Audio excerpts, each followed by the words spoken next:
Avant toute chose, il est important que vous compreniez parfaitement le cycle menstruel féminin car il s'agit d'un système complexe que vous pouvez facilement apprivoiser si vous en percez les mystères. De la puberté à la ménopause, les femmes vivent chaque mois un cycle menstruel. La durée de ce cycle est de 28 jours en général, mais il peut varier entre 21 et 45 jours selon les femmes.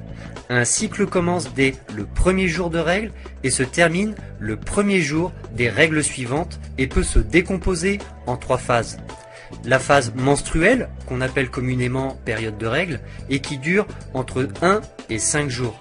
Cette phase se caractérise par la perte de sang provoquée par une chute du taux d'hormones sous l'action des ovaires.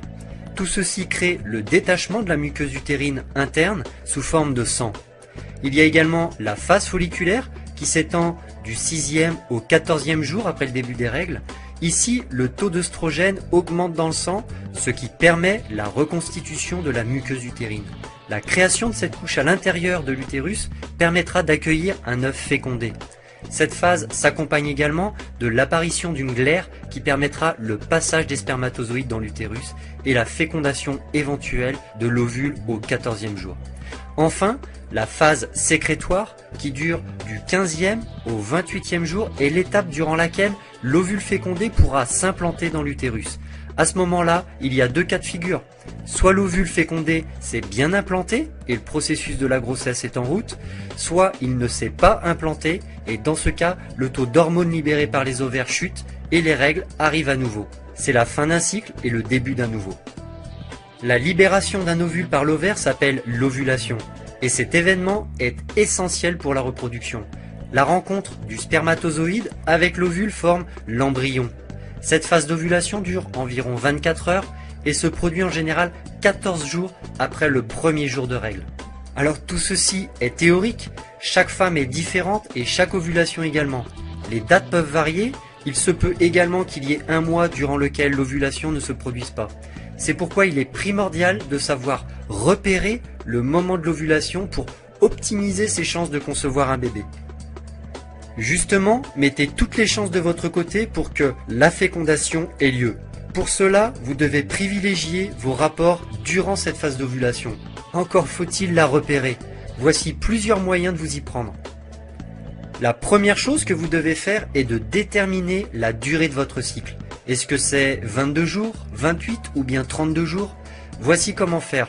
Notez sur votre calendrier la date précise du début et celle de fin de vos règles. Faites cela pendant 2 ou 3 mois. Vous parviendrez ainsi à déterminer plus précisément la durée de vos cycles. Une chose est sûre, la phase qui suit l'ovulation et qui précède donc les règles est toujours de 14 jours. Vous pouvez donc calculer la date d'ovulation grâce à un calcul très simple. Je vous le mets en application sur 3 exemples. Pour un cycle de 28 jours, l'ovulation a donc lieu le 14e jour. Pour un cycle de 22 jours, l'ovulation a lieu le 8e jour. Et pour un cycle de 32 jours, l'ovulation a lieu le 18e jour. Une fois que vous aurez repéré le jour de votre ovulation, privilégiez les rapports avec votre conjoint ce moment-là. Même si la phase d'ovulation ne dure que 24 heures, vous êtes féconde pendant une période plus longue. Les spermatozoïdes vivent 4 jours, vous êtes donc féconde 4 jours avant l'ovulation. La fécondation de l'ovule peut donc se faire durant ces 5 jours. La douleur est également un bon moyen de repérer que vous êtes en train d'ovuler. Cette douleur décrite comme un tiraillement dans le bas du ventre est assez semblable à la douleur ressentie pendant les règles au niveau des ovaires. Souvent, la douleur peut être localisée à droite ou à gauche en fonction du côté où l'ovule a été libéré. La courbe de température est une technique ancestrale pour déterminer une ovulation. D'ailleurs, quand les femmes ne disposaient pas de contraceptifs, elles se servaient de cette courbe de température pour éviter de tomber enceinte. C'est un excellent moyen de comprendre votre cycle, mais c'est également un très bon support à présenter à votre médecin si vous avez du mal à tomber enceinte, car cette courbe peut lui permettre de savoir si vous ovulez ou non. Pour que votre courbe soit le plus juste possible, vous devez absolument prendre votre température tous les matins à la même heure avec le même thermomètre. L'idéal est de poser votre thermomètre sur la table de chevet avant d'aller vous coucher et de prendre votre température le matin au réveil sans sortir de votre lit. La courbe de température ne se limite pas qu'à noter votre température, vous devez plutôt la voir comme un journal de bord de votre cycle. Notez-y vos rapports, la prise éventuelle de médicaments et tous les détails susceptibles d'avoir un impact sur votre courbe. Sur votre courbe de température, vous pouvez distinguer deux phases. La première phase de 14 jours, durant laquelle la température oscille entre 36,1 et 36,7, puis la seconde phase de 14 jours durant laquelle la température passe la barre des 37 degrés juste après l'ovulation. L'ovulation a donc lieu entre ces deux périodes et plus exactement le dernier jour de la première phase quand la courbe est la plus basse. La glaire cervicale est un liquide sécrété par le col de l'utérus sous l'effet des hormones. Son rôle est de permettre la fécondation de l'ovule en facilitant le passage des spermatozoïdes au niveau du col de l'utérus juste avant l'ovulation. Le restant du cycle, cette glaire leur barre le passage. Elle a donc un rôle très important dans le processus de procréation et revêt différents aspects en fonction de son objectif, barrer la route ou au contraire l'ouvrir. Il est donc important de savoir repérer cette glaire et ses différentes apparences afin de savoir si vous êtes en phase d'ovulation. Si vous êtes en phase d'ovulation, votre glaire aura alors pour but de faciliter le passage des spermatozoïdes. Elle aura alors une consistance filante et translucide. En revanche, si vous n'êtes pas en phase d'ovulation, elle aura alors pour but de stopper les spermatozoïdes. Son apparence sera alors opaque et épaisse.